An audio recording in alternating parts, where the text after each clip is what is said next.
You walk into a dealership in 2026 and the salesperson steers you toward a plug-in hybrid. They tell you it barely sips fuel. They quote you a figure so low it sounds like the future has finally arrived. You do the maths in your head, you picture the savings, and you sign. But here is what nobody in that showroom tells you. Here in Australia, a quiet tax change made the whole deal even worse.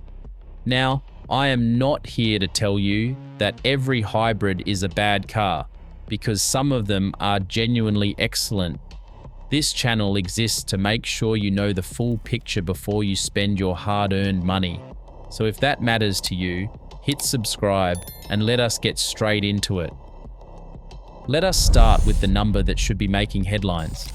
Researchers at Germany's Fraunhofer Institute recently completed the largest real-world study of plug-in hybrids ever conducted.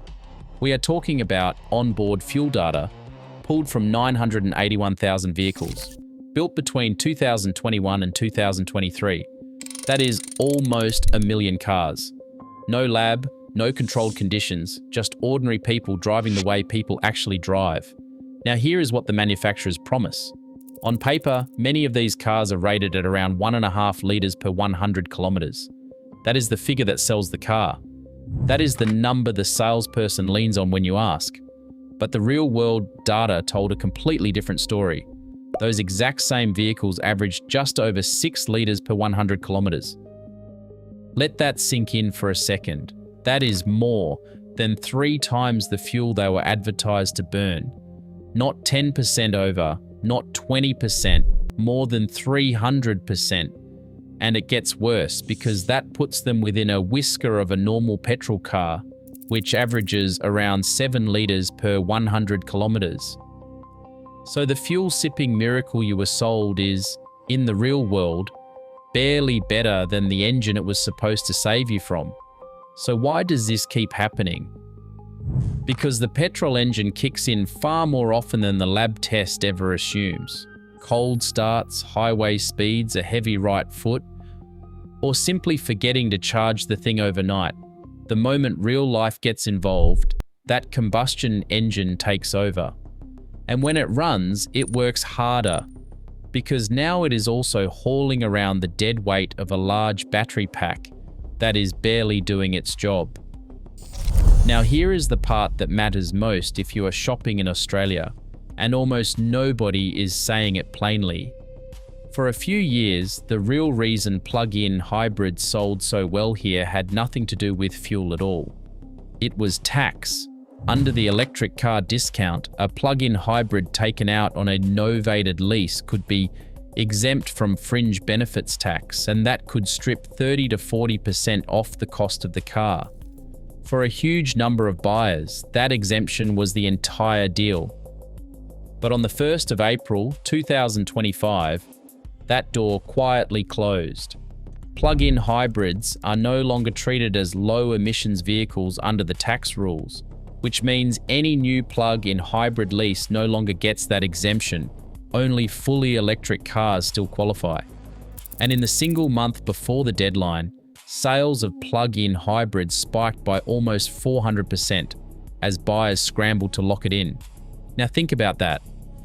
That is not love for the technology. That is a stampede for the exit before the discount disappeared.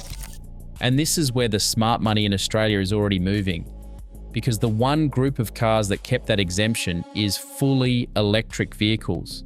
So the very tax rule that once made a plug-in hybrid look clever now quietly points buyers straight past it toward a full battery car like a Celion or a Model Y.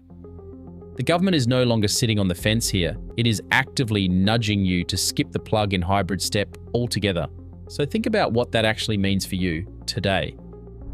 The subsidy that made these cars so attractive is gone. The fuel savings, as we just saw, are a fraction of what you were promised. And that tax break your mates might have raved about last year, well, they locked theirs in before the cutoff. You cannot. Strip away the exemption, and you are left comparing a more expensive, far more complicated car against a simple petrol one, on fuel savings that the real world just cut to ribbons. and let us actually do the sum the dealership never does with you. A plug-in hybrid typically carries a price premium of several $1,000s over the plain petrol version of the very same car. To ever come out ahead, you have to claw that premium back through fuel savings alone. So say, and this is generous, you save $40 a month at the pump. On a $4,000 premium, that is 100 months. That is more than 8 years of driving before the car has saved you a single dollar. And here is the catch. The average Australian does not keep a new car anywhere near that long. Most people trade it in or sell it well before the maths ever swings in their favour. The dealer got their margin, the manufacturer got their premium. The only person still waiting on a payoff that never arrives is you. And that brings us to complexity, because for years the hybrid's proudest selling point was reliability. But stop and think about what a plug-in hybrid actually is. It is a full petrol engine, plus a large battery, plus electric motors, plus all the systems needed to make them talk to each other, every bit of it crammed into a single car. That does not make it simpler. It makes it a machine with far more parts, and more parts means more things that can eventually fail, usually the moment the warranty runs out. Then there is the battery itself. A high voltage battery is not a cheap thing to replace once it starts to degrade, and replacement on these systems can climb into many thousands of dollars. And there is a reason this matters more now than ever. The used market is quietly filling up with these cars, as those early lease buyers hand them back and move on. On paper, they look like a bargain.